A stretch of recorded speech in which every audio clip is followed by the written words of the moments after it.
Ito na yung isang magandang balitang ibabalita ko sa inyo. Hindi ko alam kung matutuwa kayo. Pero Senado daw uusisain kung saan napunta ang 61 billion na pondo para sa flood control projects sa Bicol. Patay na. Diyos ko po. Alam nyo ba, ito, tangina, ayan, yung Bicol Central Station. Ayan ba yun? Ay, hindi yan yung pinuntahan nila. Meron silang pinuntahan dyan. Di ba yung inaugurate nila dyan sa Bicol? Na stadium, yung pinuntahan nila Cheese. Putang ina, nakakarma talaga kayo, no? Yung mga pinagawa ninyo, inaanod ng baha. So ito, imbestigahan daw yung saan napunta yung pondo. Kasi nga, ito si Villanueva. Alam niyo si Villanueva at saka si si Villanueva at saka yan si Zaldico, magkaaway yan. Dahil sa dalawa na yan, putang ina, nadimanda si Banat Bay. Kasi si Zaldico, si Villanueva ang nagkalat ng balita na si Zaldico involved daw sa Parmali at saka sa involved daw si Zaldico sa Parmali at saka sa DSWD laptop.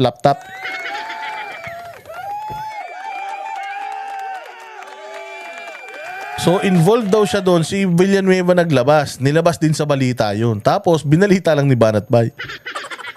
Sabi ni Villanueva, ganito. Kung ano yung balita, yun lang yung nire-reaction ni Banat Bay. Tapos puta, ang dinimanda ni Zaldico, si Banat Bay, hindi si Villanueva.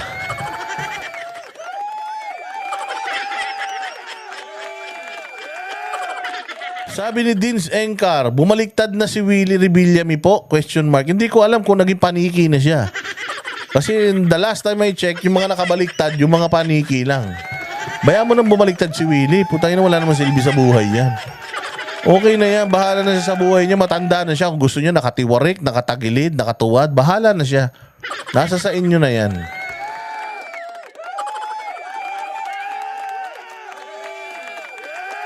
So ito. Itong 61 billion na flood control project. So sinisilip na naman ito ni Villanueva kasi nga naman putay na. Itong sa Maynila 5,500, 1.4 billion per day. 1.4 billion per day flood control project. Kinaumagahan, afternoon speech siya, nagbaha. Hindi pa natuwa doon, nagbaha ulit pagkatapos. Tapos sabi niya, puta, hindi mo kami pinapansin ha. Nagbaha doon sa norte. So, ngayon naman, bisita sila ng bisita dito sa bisita sila ng bisita dito sa Bicol. Pumunta lang si Inday, lahat sila nagsipuntahan doon. Ayan na ngayon ang lumabas. Putragis yan. Binaha yung Bicol. Ngayon, hinahanap ng taong bayan, ang galing-galing kasi talaga ni Sas Rogando Sasot, na breakdown ni Sas yung mga flood control projects ng DPWH diyan sa Bicol. At meron pang inilabas si Sas na isang vlog na yung mga nakakatanggap ng projects para sa mga projects for infra diyan sa Bicol or sa Pilipinas. Pucha yan, yung taga-Tingog party list.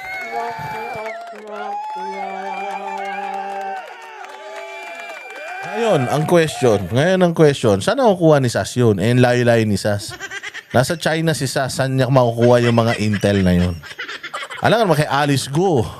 Hindi niya makukuha kay Alice Go yun. Nakukuha ni Sas yung intel na yun from the inside. Ibig sabihin, merong mole, merong rat dyan sa loob ng mga organisasyon nyo. Sa loob ng Tingog, sa loob ng HOR, sa loob ng Malacanang. Kasi si Maharlika, yung kanyang mga expose nanggagaling sa Malacanang mismo. So, ibig sabihin, yung mga tao nyo mismo, ibinibisto yung mga kahayupan ninyo. Yung mga kademonyohan ninyo, binibisto ng mga kasamahan nyo mismo. Kaya, tingnan natin tong balita na to, kung talaga bang iimbestigahan nila kasi yung flood control project eklat-eklat, inimbestigahan ni Aimee yun, walang nangyari. Siguro, pagtingin niya, yung dulong-dulo, kapatid niya yung kalalabasan. Kaya hindi niya na tinuloy. Tingnan natin kung saan mapupunta itong na to. Kasi ito dapat ang hinihiring nyo.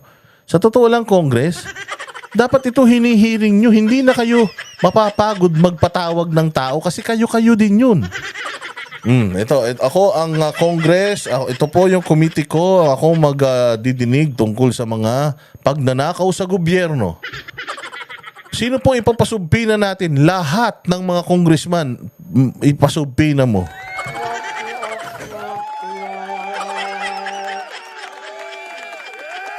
O ayan, so sige, iyan natin to, play natin to, tingnan natin kung ano ba tong balita nga re. Sa gitna ng matinding pagbaha sa Bicol Region, gustong malaman ng ilang senador kung saan napunta ang umano'y bilyon-bilyong pisong pondong inilaan para sa flood control projects. Narito ang aking report.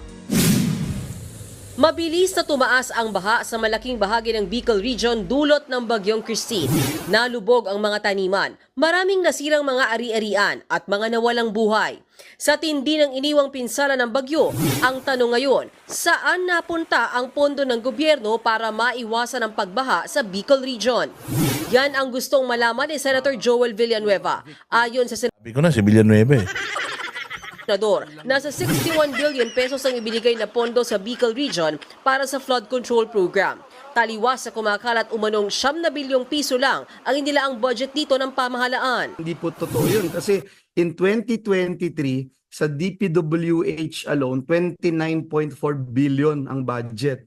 This year for Bicol Region 2024 ang budget for flood control ng DPWH ay 31.9 billion.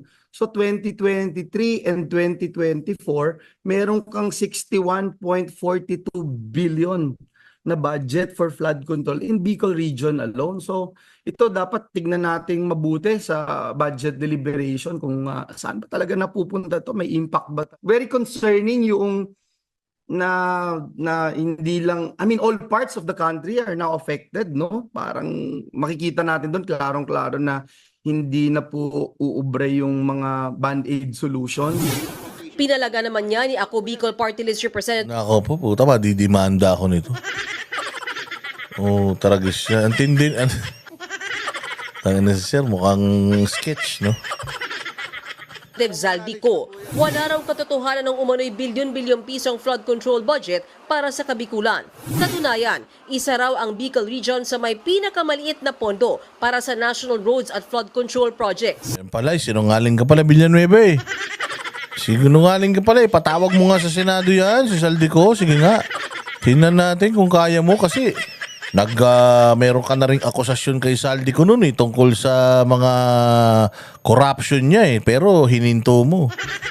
Oh, ngayon, eto na naman. Sinasabi ni Zaldico na hindi totoo eh. Sinasabi mo na malaking bilyon yung flood control budget project dyan sa Bicol.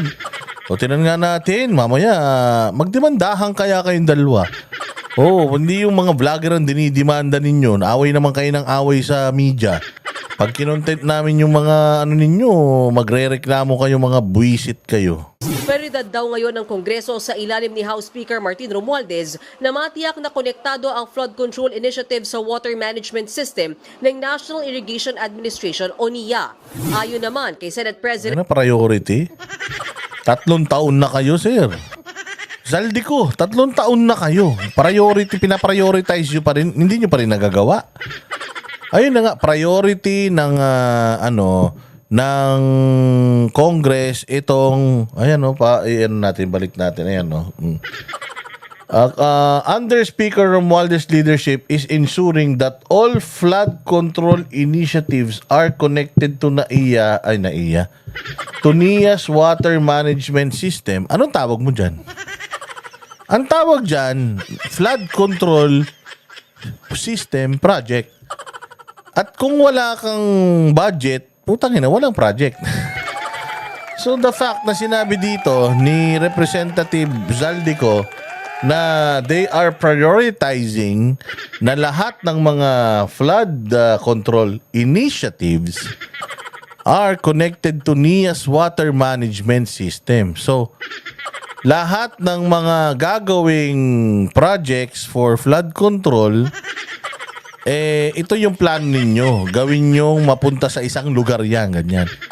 Ngayon ang punto, in 3 years time, bakit initiative pa lang ito? Bakit hindi pa nagsisimula? Hindi pa na... Eh ano yung sinasabi ni Bongbong Marcos na 5,500 flood control system projects?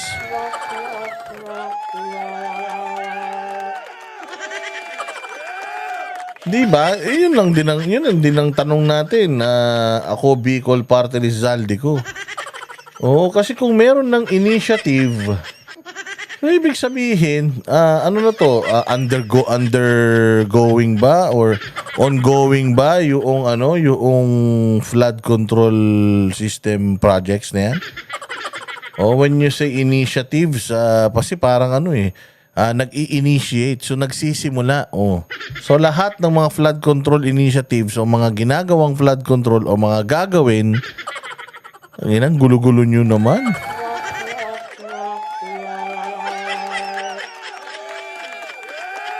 Diyos ko po.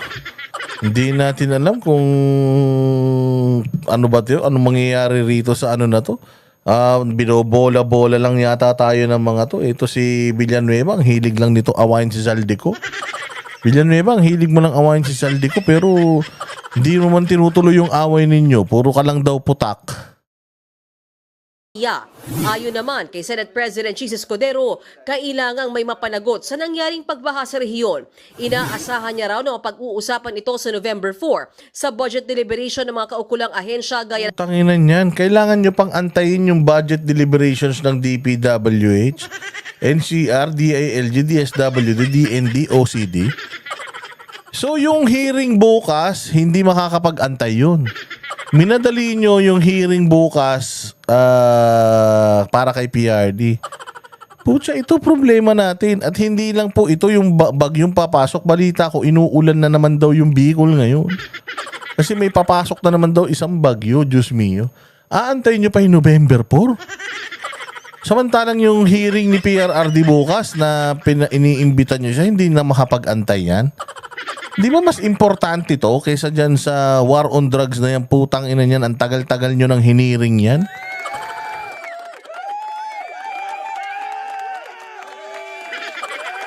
Ewan ko sa inyo. Priorities. Akala ko ba mahal mo taga Bicol, Senator Chis? Kung mahal mo taga Bicol, dapat bilis kilos ka. Magpa-imbestiga ka na kagad bukas din. Sa isang araw, sa makalawa, magpa-imbestiga ka na kagad. Ba't kailangan mo paantayin yung November 4? Ano, nakabook na ba yung mga hotel nyo sa mga pupuntahan nyo? Kaya hindi kayo makapag-cancel at hindi ninyo makancel yung kay PRD at unahin sana natin to. May corruption, we are talking about 64 billion pesos. Yan ang panateros, walang inuurungan. Pag tama palakpakan, pag mali ay babanatan. Yan ang panateros, panases ng ordinaryong Pilipino. Panateros ay walang makakaan. 1 pala, 2, 3, puta 6 na araw. 6 na araw pa yung hihintayin natin. Samantalang yung kay PRD, nahiring nyo na dati yung ano na yan. Yung war on drugs na yan, sisimulan nyo na bukas. ng DPWH, DNR, DILG, DSWD at DND.